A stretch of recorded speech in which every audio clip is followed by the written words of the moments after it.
तुमचा विश्वास आमची बातमी।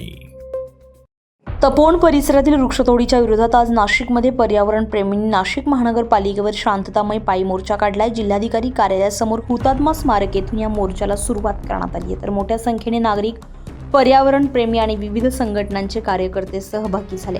नाशिक शहर आणि जिल्ह्यामध्ये सुरू असलेली वृक्षतोड, नद्यांचे वाढते प्रदूषण आणि पर्यावरणाचा होत असलेला ऱ्हास या विरोधात हा मोर्चा काढण्यात आलाय। हुतात्मा स्मारक ते नाशिक महानगरपालिका असा हा मोर्चा काढण्यात आलाय।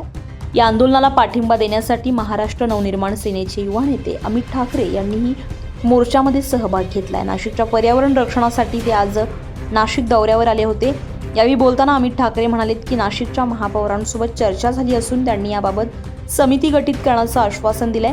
या समितीमध्ये मी स्वतःही सहभागी असणार आहे। समितीची चर्चा पूर्ण होईपर्यंत तपोवन परिसरातील एकाही झाडाला हात लावू नये अशी मागणी त्यांनी केली आहे।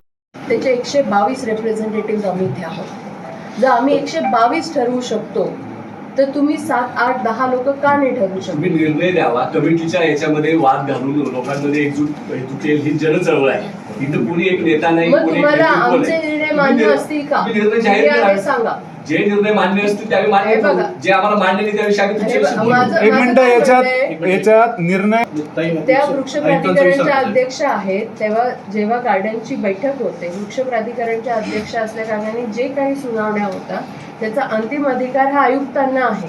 ते महानगरपालिकेच्या ऍक्ट मध्ये आहे। आयुक्तांना मी खरं तर आज भेटायला आले। आज आयुक्त का नाही भेटले मला माहित नाही। हे खरं तर ते निवडणूक आयोगासारखं झालं की राज्याच्या निवडणूक आयोगाला भेटल्यावर तो बोलला की केंद्र उत्तर देणं लागतं, केंद्राचं आल्यावर तो बोलला की राज्य उत्तर देणं लागतं। हे त्याच्यासारखं ते ढकलाढकली चालू आहे। पण आयुक्त पण त्यांचे आहेत, महापौर पण त्यांचे आहेत, आमदार पण त्यांचे आहेत आणि खासदार पण त्यांचे आहेत। त्याच्यामुळे त्यांच्यात कोणीही उत्तर द्यावं, पण ते उत्तर देईपर्यंत एक झाड कापलं गेलं नाही पाहिजे। ब्युरो रिपोर्ट, आपलं शासन, नाशिक। आपलं शासन, तुमचा विश्वास आमची बातमी।